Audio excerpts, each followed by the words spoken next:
Naquele tempo, Jesus saiu de Jericó, junto com seus discípulos e uma grande multidão. O filho de Timeu, Bartimeu, cego e mendigo, estava sentado à beira do caminho. Quando ouviu dizer que Jesus o Nazareno estava passando, começou a gritar: Jesus, filho de Davi, tem piedade de mim. Muitos o repreendiam para que se calasse, mas ele gritava ainda mais: Filho de Davi, tem piedade de mim. Então Jesus parou e disse: chamai-o.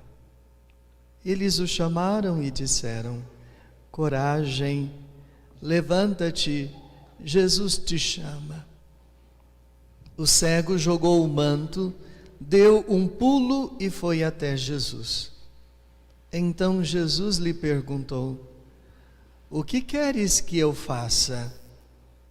O que queres que eu te faça? O cego respondeu: mestre, que eu veja. Jesus disse: vai, a tua fé te curou. No mesmo instante, ele recuperou a vista e seguia Jesus pelo caminho. Palavra da salvação. Glória a vós, Senhor. Meus irmãos e irmãs que aqui estão, irmãos e irmãs que de casa rezam conosco pelo nosso canal no YouTube.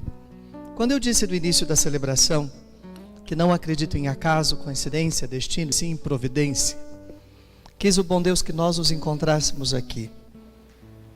E quando eu digo quis o bom Deus que nós nos encontrássemos aqui, porque hoje é quinta-feira de adoração. Daqui a pouquinho o Padre vai expor o Santíssimo e nós faremos o nosso momento diante de Jesus exposto na Eucaristia.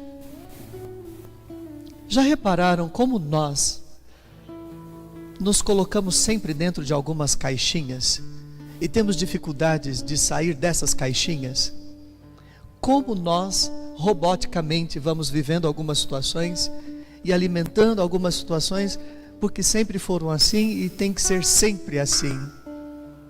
De repente, alguém para diante de você e pergunta: o que é que você tem? O que é que você tem na vida? E de repente, alguns chegam a dizer: eu tenho um carro, eu tenho uma casa, eu tenho filhos, eu tenho um carro, eu tenho uma fazenda. E de repente a pessoa insiste: o que você tem na vida? Não seria mais sensato e sábio responder: vida, que é a única coisa que de verdade nós temos?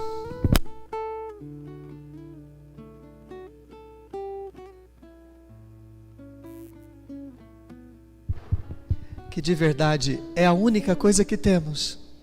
Vida, vida. E porque nós a sentimos palpitar em nós, crepitar em nós, choramos pela partida da Morgana, que neste momento não tem a mesma vida que nós, tem a vida em Deus. Por isso que nós nos encontramos em Deus e diante do altar. E perdão por insistir, a única coisa que temos na vida é a vida, mais nada. Já repararam que não levaremos nada? E nós já sabemos disso. Estamos cansados de ouvir isso. Não se leva nada da vida, nem a roupa do corpo. Quem nunca ouviu dizer isso? Quem nunca ouviu alguém falando nisso? Nós já ouvimos sobre isso. Nós já meditamos sobre isso. É sobre essas caixinhas que eu estou dizendo. Nós não saímos delas. Não saímos delas. Sabemos que a nossa vida é curta, independente da idade. Sabemos que a nossa vida é passageira. E mesmo assim, insistimos em não valorizar a única coisa que temos na vida: vida. E aí, não entendendo que a única coisa que temos na vida é a vida, não valorizamos a vida como ela deveria ser valorizada. Desperdiçamos os abraços, as conversas, os encontros, as orações. Desperdiçamos os jantares, às baixelas das cristaleiras, esperando um dia que poderá nunca chegar. Desperdiçamos a única coisa que na vida temos de garantia, oportunidade e possibilidade. Desperdiçamos. E quando a gente se vê em apuros diante dessa vida que nos surpreende, ela se vai. No de repente, nós ousamos a levantar alguns questionamentos que não adianta serem levantados. Por que tão nova, tão jovem, com um filho para criar, seu marido? Por que há tanta gente ruim neste mundo? Por que eles não foram? Esses questionamentos, por mais que tenham a tentativa ou sejam balbuciados com a tentativa de nos consolar, nunca nos consolarão. Nunca. A única coisa que vai de verdade nos consolar é a gente retomar a vida como ela deve ser vivida. Vivida. Ah, como eu sonho com um mundo com menos preconceito, com menos indiferença, com menos desperdício. Nós nos preocupamos com tantas coisinhas que a vida se vai. A única coisa que temos: vida, vida, vida.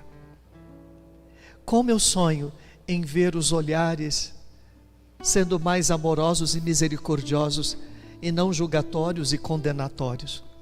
Como eu sonho em deixarmos de lado tanta tecnologia.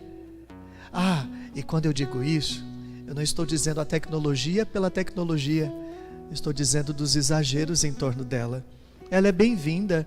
Eu que sou do tempo do orelhão, eu agradeço muito poder falar com alguém do outro lado do mundo por uma videochamada. É que muitos aqui não pegaram o tempo do orelhão. Não estou praguejando o avanço tecnológico. Eu só estou dizendo que nós transferimos muita coisa. Já não se faz mais reuniões presenciais com tanta frequência.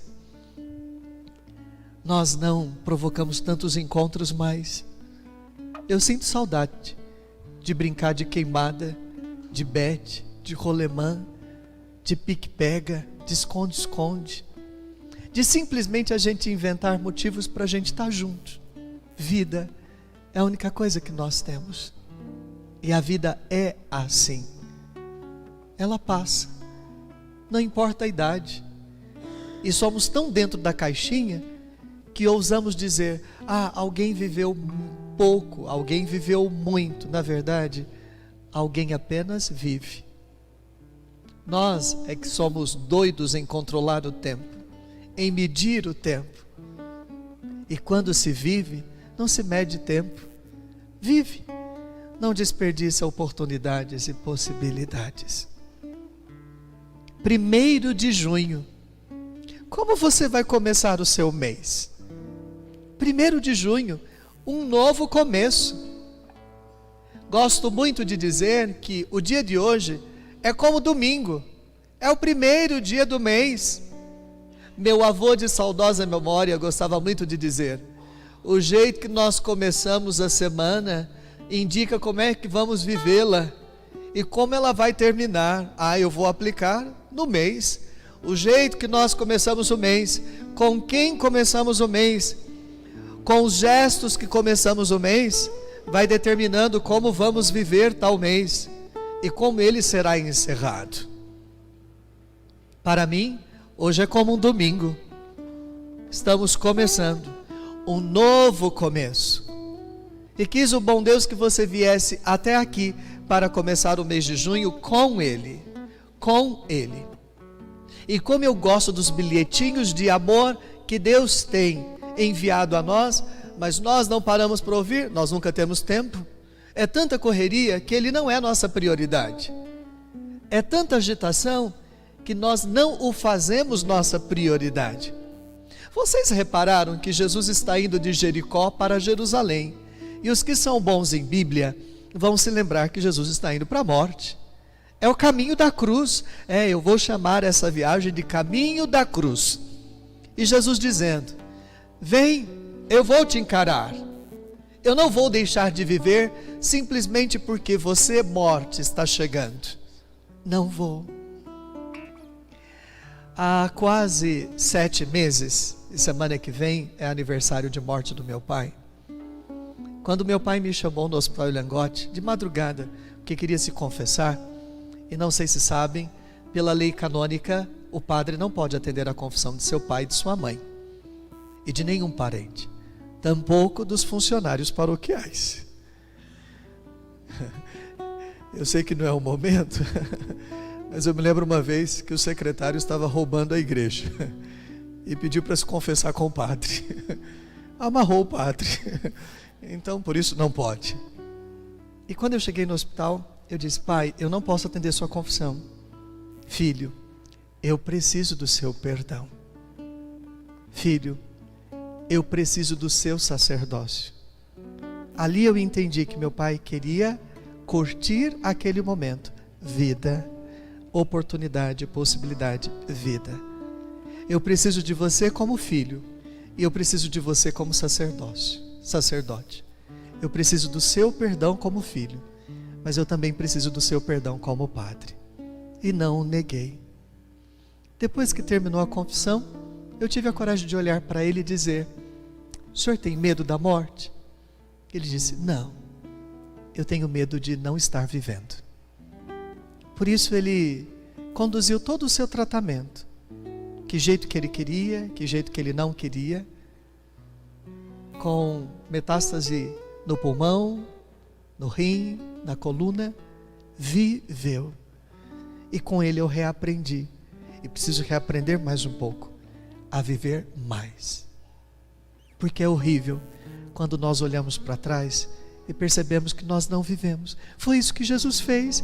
Eu estou indo para Jerusalém, eu sei que lá eu serei traído, negado, mas eu não vou deixar de viver, não vou ficar me escondendo, eu vou encarar. E foi. E o texto deixa bem claro: os seus discípulos e uma grande multidão o acompanhavam, para dizer: o mais importante não é o fim da tempestade, sim com quem passamos pela tempestade. Viram quantas pessoas vieram aqui por causa da Morgana? É disso que eu estou falando. A gente precisava se encontrar mais para a gente se abraçar, para a gente se consolar, mesmo que não tenha nenhuma palavra, que é outra coisa também que é muito dentro da caixinha, né? A gente fica ensaiando um monte de palavra para dizer nesse momento, e a gente não vai encontrar a palavra certa. Simplesmente abrace. Simplesmente abrace. Se não me falha a memória, tem uma canção em MPB que diz isso. Abrace, simplesmente abrace. Nós precisávamos inventar mais motivos para a gente se encontrar e se abraçar, simples assim. Vida que não foi feita para ser fácil, sim para ser vivida. Dias bons, dias ruins, a vida é assim. A vida é assim. Jesus está indo para Jerusalém, de Jericó para Jerusalém, e no meio do caminho estava lá Bartimeu, filho de Timeu. E o texto faz questão de dizer: ele tinha família, ele tinha casa, mas por causa da sua cegueira deixou de ter casa, deixou de ter família, deixou de ter amigos, porque a sua cegueira era sinal de exclusão, de exclusão.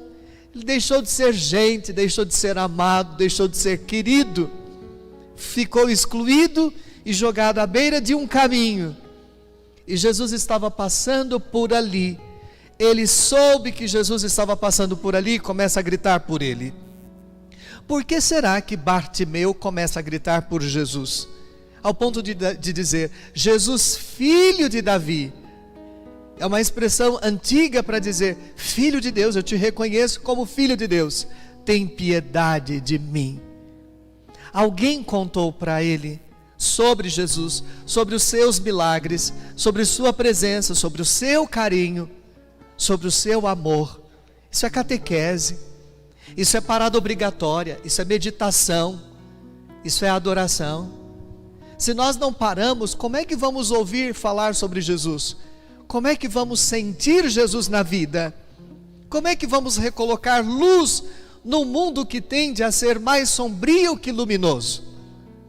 Parada obrigatória para escutar, meditar, priorizar e sempre fazer nascer uma nova versão nossa. Que pena que tem gente que conhece uma versão nossa que já não existe mais. E duvido que você nunca tenha passado por essa experiência. de gente que olha para você e cobra uma coisa de você que já não existe mais, uma versão sua que já não existe mais, porque não participa da sua vida, não caminha do seu lado, aparece de vez em quando. Alguém fala de Jesus para Bartimeu, alguém partilha com Bartimeu sobre Jesus, ao ponto dele gritar: Jesus, filho de Davi, tem piedade de mim. E aí mandaram ele calar a boca. Aí que ele gritava mais forte ainda: tem piedade de mim. E Jesus percebe que alguém estava chamando por ele. Chamai-o. Ele tira o manto, o sinal da zona de conforto, das caixinhas, das caixinhas. Ele dá um pulo. Olha, Senhor, minha vida não está acontecendo do jeito que eu quero. Tem coisas acontecendo que eu não gostaria que acontecesse, mas eu vou dar um pulo e começar de novo, eu vou continuar. Será que não é esse o desejo da Morgana para nós? Tão querida, quantas coisas eu ouvi. Eu ouvi sobre a Morgana porque a minha sobrinha leciona para o Enzo. E eu escutei muita coisa sobre a Morgana. E quando eu vejo essa igreja apinhada de gente, eu arrisco a dizer, ela não merece gente pelos cantos, não merece gente parada, gente triste, não merece. Dar um pulo, começar de novo e continuar. E não é fingir que nada aconteceu, não, é tirar lições. Acho que a melhor homenagem para Morgana é a gente viver melhor. Viver melhor, colocando em prática tudo o que a gente já sabe, mas a gente é teimoso e chato, ranzinza, e a gente volta a fazer as mesmas coisas de sempre. A gente é chato, preconceituoso, isso e aquilo, e a vida vai perdendo chances e oportunidades de ser bonita, bonita, bonita. Jesus, filho de Davi, me cura. Me cura. Será que não deve ser o clamor nosso nesta noite diante de Jesus? Senhor, mas nós te pedimos a cura para Morgana e ela não alcançou. Ela teve vida, vida é assim. Vocês acham que eu não pedi a cura para o meu pai? Claro que pedi. E quando ele morreu na minha frente, eu disse: vá em paz. Um dia nós vamos nos encontrar. Essa é a diferença entre a Morgana e nós. Ela está indo na nossa frente. A vida é assim. Por isso que hoje nós deveríamos nos abraçar e muito, porque pode ser o último abraço. Lá quando você se encontrou com a Morgana, nem imaginava que seria o último encontro, o último olhar. E foi. E é assim. A vida não é feita de promessas, garantias, possibilidades e oportunidades apenas. Que nesta noite nós comecemos o mês imitando Bartimeu, que parou de olhar para o seu problema e começou a gritar a solução. Que tal fazermos essa experiência hoje? Parar de gritar o problema e gritar a solução. Há coisas que são incontroláveis, incontroláveis. A morte está nesta lista. Nós não temos controle. E dói tanto. Eu sei porque eu me coloco no lugar de vocês pelas experiências que fiz e que faço nesses 7 meses sem o meu pai. É incontrolável. Depois de muito tempo, foi a primeira vez que eu sonhei com meu pai essa semana. E como doeu, de saudade. É incontrolável. Então, diante disso, vamos correr atrás daquilo que ainda está sob o nosso controle. É a gente se ver, se encontrar, se abraçar, se beijar. A gente está junto. E foi o que Jesus fez. O que você quer que eu faça por você? Senhor, que eu veja. Pare de olhar para esse texto de forma literal, fundamentalista. Senhor, que eu veja. O que significa isso? Teologicamente isso é muito mais profundo que algo físico. Que eu veja além. Que eu tire lições de tudo. Que eu aprenda a reviver ou a viver novamente de forma mais profunda. sem desperdiçar nenhuma oportunidade, nenhuma possibilidade. E tudo isso aconteceu porque Bartimeu, do jeito dele, falou: o Senhor é meu tudo, meu tudo. Em Ti eu quero me esconder. Jesus, filho de Davi, me cura. Que nesta noite, cada uma possa olhar para Jesus e dizer assim: Jesus, filho de Davi, me cura. Cura minha tristeza, cura a dor da saudade, aliviando a saudade, não, me ajudando a senti-la com paz. A paz que me dá a certeza de que um dia eu vou me encontrar com a Morgana. Jesus, filho de Davi, cura a minha impaciência, a minha ansiedade de querer abraçar o sol como se fosse a lua. Jesus, filho de Davi, cura em mim a falta de disciplina de te procurar sempre e de me alimentar pela palavra, que me ajuda a ficar em pé. Jesus, filho de Davi, cura em mim a minha falta de zelo com os meus filhos, com a minha esposa, com meu marido. Jesus, filho de Davi, cura tudo aquilo que pesa dentro de mim. Somente assim a nossa vida será mais leve e mais tranquila. Dá uma olhadinha para quem está do seu lado, por favor.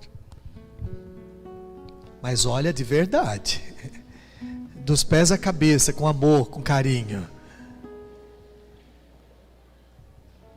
Olhe para quem está do seu lado e diga assim: que você possa se reencontrar. Que este mês de junho seja um reencontro seu com você. Fale de novo para quem está do lado, que esse mês de junho seja um mês de reencontro seu com você, em Jesus. Eu vou terminar essa humilde reflexão celebrando a vida da Ana Giacomo, depois de um período enferma e hospitalizada, com um texto de seu livro. Eu vim aqui me buscar, e aqui parecia ser longe, muito longe do lugar onde eu estava. Fisicamente muito longe para alguns, né? Que talvez nem sabia que aqui tinha uma igreja do Alfredo Freire. Por isso que no começo eu cutuquei: quem veio aqui pela primeira vez? Muitos não gostam de vir aqui porque é muito longe, mas eu não estou falando dessa longura, não. Eu vim aqui me buscar, e aqui parecia ser longe, muito longe do lugar onde eu estava. O medo costuma ver as distâncias com lente de aumento, que pena. Vim aqui me buscar porque a insatisfação me perguntava incontáveis vezes o que eu iria fazer para transformá-la, e chegou um momento em que eu não consegui mais lhe dizer simplesmente que eu não sabia. Vim aqui me buscar porque cansei de fazer de conta que eu não tinha nenhuma responsabilidade com relação ao padrão repetitivo da maioria das circunstâncias difíceis que eu vivenciava. Vim aqui me buscar porque a vida se tornou tediosa demais, opaca demais, cansativa demais, encolhida. Vim aqui me buscar porque para onde quer que eu olhasse, eu não me encontrava, porque sentia uma saudade tão grande que chegava a doer. E embora persistisse em acreditar que ela reclamava de outras ausências, a verdade é que o tempo inteirinho ela falava de minha falta de mim. Vim aqui me buscar porque percebi que estava muito distante e que a prioridade era eu me trazer de volta.